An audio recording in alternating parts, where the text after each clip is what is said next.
My dear YouTube community, I am happy to be back and I love having you here. My name is Christinajunge. I'm a love and leadership mentor and I love for you to subscribe and to get all the new content I'm having. Narcissistic mothers and other abusive relationships.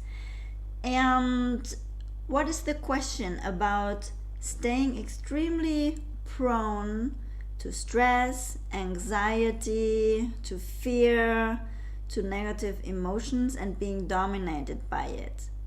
Can I manage that, or am I determined to live it over and over and over again?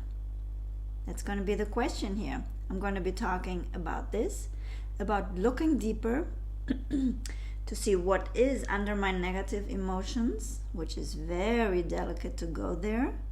What is underneath of my anger? What's lying there? And third question, this is the bonus for the end, which is what happens if I say constantly no to what would be leveling me up? And why would I say it? Let's get going. Much to talk about.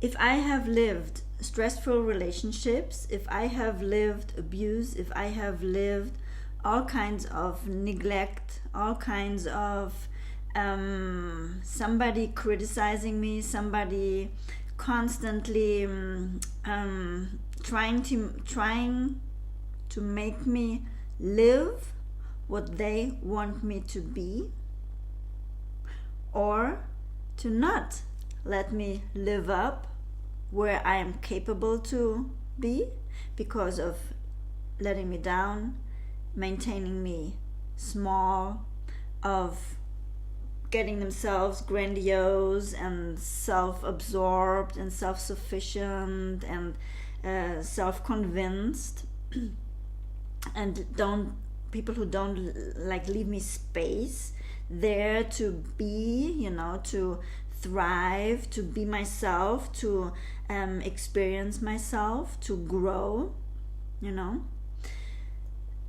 What happens if I have grown in these kind of relationships or in overt abusive relationships with sexual abuse, emotional abuse we're talking about when we're talking about narcissists, which is also an entire spectrum of abusive behaviors, physical abuse, neglect, whatever the kind of abuse was, which I had to live through because of one or more of the relationships in my life. And always to remember, I say, one person rarely comes by itself. There's an entire system which doesn't think this person is strange. They just think it's just right how she or he behaves. Talking about an abusive person now. Yeah? And then we have this entire scapegoat behavior towards the person who is the chosen victim. Yeah, who has to get up against the entire system, which is wrong, which is dysfunctional, which is abusive, which is narcissistic. If it was, maybe that was just a part narcissistic and other parts abusive. So this entire system, which was supposed to hold me, to make me grow, to promote me, to tell me, you are so great, we love you so much, just the way you are, you're so much one of us, was being scapegoated by the entire system, because the system is really hard to maintain itself, being so dysfunctional without pointing out a scapegoat who's always going to be the guilty one in the game. Whenever the dynamics are popping up, and everybody notices, well, it was because of him, because of her. It's so easy. So, if I have grown up in a system like this, and maybe in addition, not having had the support, but having to maintain a picture towards the outside that this system, family system, generational system, or sometimes it's just, a narcissistic mother with a child, be it a daughter or a son. We have this often because narcissistic mothers can't hold relationships, because it's inherently contrary to their being, relating, feeling with people, being open to people, supporting each other. So if you had to maintain also an image towards the outside that you were okay, because having the pressure from the outside, in addition of having to say, it's not that I live this, that nobody acknowledges it inside the relationship, but then also to go outside, where I could still go out and say, okay, I'm halfway normal, I can pretend I'm having a tick here and there, but maintaining a sense of normality, inside the outside relationships. But if I would have to tell people, and I might have told, to one teacher or a coach or a whatever, religious sister or whoever it was, and they might have all understood that there was something and felt with me and we could grow connection, or it was so blocked from the family side that anybody could break these walls, of narcissism, of family secret, that these people I was telling my story to, who believed me, who were my confidants, couldn't do anything, So what am I supposed to do with this entire pain? How could I not become anxious, fearful, angry, stress-prone once I have to get out and pretend to be somebody I am not? And this is, I think, at the core of the entire work of our anxieties, fears, our stress proneness, which is to play a role for somebody who wants something from me, and from me to play a role.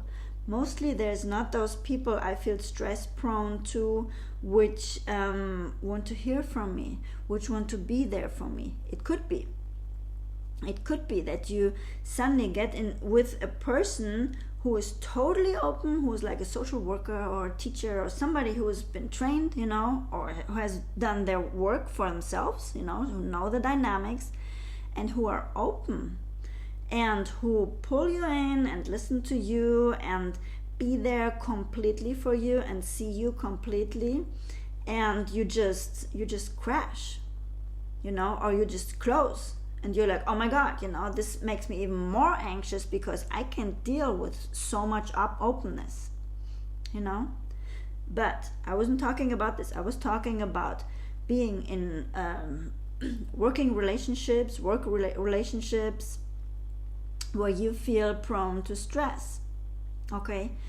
Talking about university requirements, workplace, I said that, peer groups, where you feel you constantly have to prove yourself, but you can do it from a place of strength, of self-understanding, of settledness, of being with myself, of being confident, self-confident, of knowing myself, of loving myself, but from an empty space of being where I still try to prove myself to everybody according to what I read, what they possibly want from me.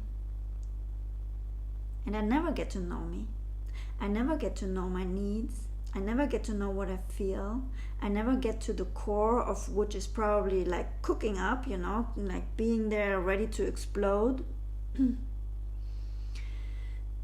which is a place of fear, of humiliation, of anger in the end, of despair, of depression, of craziness, of bipolarness, of anxiety, whatever you call it, of pain. How about physical pain? How about my body couldn't bear it any longer, and I had to get this entire all those conflicts, my inner conflicts, out over a path which would be my physical path, the path of pain. Yeah. So you name it, whatever it is, what you developed, ignoring people, getting into like retreating retreating myself, feeling ignored, and inciting this in other people, that they keep on ignoring me by my quick look down, by my quick detachment at the moment they get to me, they see me, and they become, I call this intimacy. They become intimate. I'm not talking about somebody touching me. I'm talking about somebody who looks into me, who is open into me, see, right? Somebody who's there and who can see me, in my anxiety, in my stress, in my anger, in my don't touch it. Don't touch my feelings. Don't touch my limitedness. Don't touch my loneliness. Don't touch my isolated place. Don't touch my whatever it is, what I'm holding inside. It's probably an entire variety, and sometimes there's one above the other. It's all like layers. So I will never allow them to. Or, as I said, if I don't get to those people who are strong enough and healed enough and charitable enough, let's say loving enough, to see me and to be there for me, and it is so anxiety causing, but that I would choose constantly environments which are the same as my abusers. We call this law of attraction. You like it or you don't like it. There's something, I am so used to levels of distance or closeness or way of talking or way of the people have their inner boundaries. If I remember when I was trained before I became a psychologist, I did a training, and there was one speaker. He was an ex-alcoholic, and he said something with this really resonated with me. He said, what do you think? Everybody in my circle of friends was alcoholic. Nobody noticed that I was too. And this is very much true for all the dysfunctional relationships. So we get to, inclusively into work environments where people are at the same level of boundaries of closeness and not closeness, of dealing, of speaking, of turning our heads, of being there or not being there, of being aggressive or not being aggressive. This is all felt and known for us. So what are we choosing? We're choosing our abusers over and over again until what? And now we're coming to the point. Until we stay with ourselves. Until we listen to what I need to do and to understand, to feel. It's true, sometimes you need somebody who really guides you through this. Not even a therapist has therapized himself, in this lifetime. So we can have all this knowledge about what we all can do and how we are and how healing works, but nobody has really healed themselves ever, psychologically. You need this person which is your counterpart, your part who is reflecting you, who's mirroring you, who's showing you your blind spots, because you can see it, I can see them, So it's a good way, to really work through our our vulnerability, our fears, our despair, our abandonment, our whatever it is, our stress prone, being, and to heal with somebody. Of course, this person needs to know, I was talking about somebody now, and there's so many people, who supposedly like guide you through, and they're not, they're giving you their ideologic ideas about what they think you should do, but not doing the work. So, what is our task on our healing journey?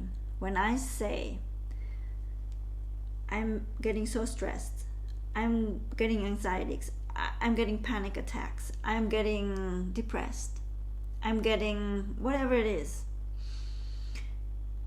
what can I do? This might not be the first step. You might not be able to do this right away, or to really resolve this right away, but it is the path to go. Once it comes up, you need to recognize that it is there, what triggered it, and then what it means, basically. What function does it have? If you know what triggered it, you might get an idea, you might not, it might be just really, like covered up. Idealistically, you could like trace it to where it originated, was caused. This is not always like a totally cognitive path, but the more you practice self-love, being with yourself, reaffirming yourself, getting rid of all the critics. This is for the English professors who are like teaching me here. Getting rid of all the inner critics and the outer critics, and starting to stay with myself, to believe myself, to feel what's going on there. It's a tricky path, because there's a thin line between listening inside, getting to understand what I really need, what really triggered it, and what triggered it in the first place. It's not that easy to do, but it's the path, okay? To stay in there, to be there for myself, to console myself, and then to step out of it again. Or to feel that it is there, that I feel depressed, and so I fall into depression. To feel that it's there, that I feel anxiety, so I fall into more anxiety. To feel that it's there and I feel stressed, and I fall into more stress. Okay? This is not the idea. The path can be and should be that you start believing that this is not the first information you're getting, but what is covering up what is really inside of you. And if you start, you keep on running from those emotions and thinking that the stress would be the problem, I can tell you the stress ain't the problem. The stress is the result of you not having learned to listen inside of you, of self-regulating your emotions, of getting the information you need or the support you need, to understand that it covers up some rather original wound we're holding. Our inner child, which is still screaming for recognition, for acknowledgement, for love, for being supported, for being asked, for being taken serious, for being that you're there for your inner child, which means for these strong upcoming emotions which were caused when you were a child and which are still like firing up your anxieties and your anger and all these things.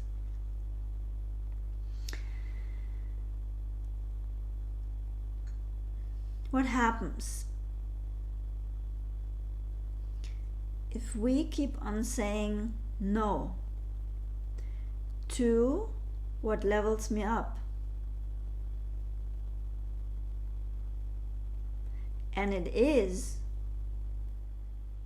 what brought me in the first place to where I am right now. It was not my fault. It was the best choice I could do, to do what you guys were telling me, to go with the flow, to go where you feel that I am one with you, or signal that, to understand that I'm the guilty one, to understand that I'm, a shameful being. And since I've learned to deal with it this way, I learned that I'm not an agent of my cause. Let's put it like that.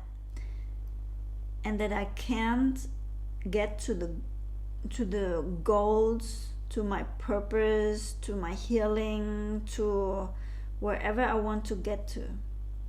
That I am not capable, and that I am totally reliant on other people telling me how I am, who I am, where I will get to, and never getting into my strength, into my empowerment, into my feeling myself, being with myself, and also being with myself at the moment strong emotions are coming up, without falling into despair, without falling into reactiveness. Yeah. Difficult path. If you start saying yes to your projects, be it what it be, it might be the project of inner healing. When you start saying, yes, I want to do this, you will level up to your goals, to your fuller self, to self-love, to self-confidence. It's in small steps. Yes, it's in tiny steps, but you can do it. If you want to get help on this entire thing, I link down there a link for you to be able to ask for a strategy call if you want to get into one of my programs to work your inner self. Beautiful path, beautiful work. And until then, I am happy that you were here. I love having you. I love your comments. This has become such a beautiful community. And I'll see you on my next video. Take much care of yourself. Check those videos out, which are coming up right here to the next and to the left and right of myself. And learn more, heal more, and be good. Love yourself. Bye.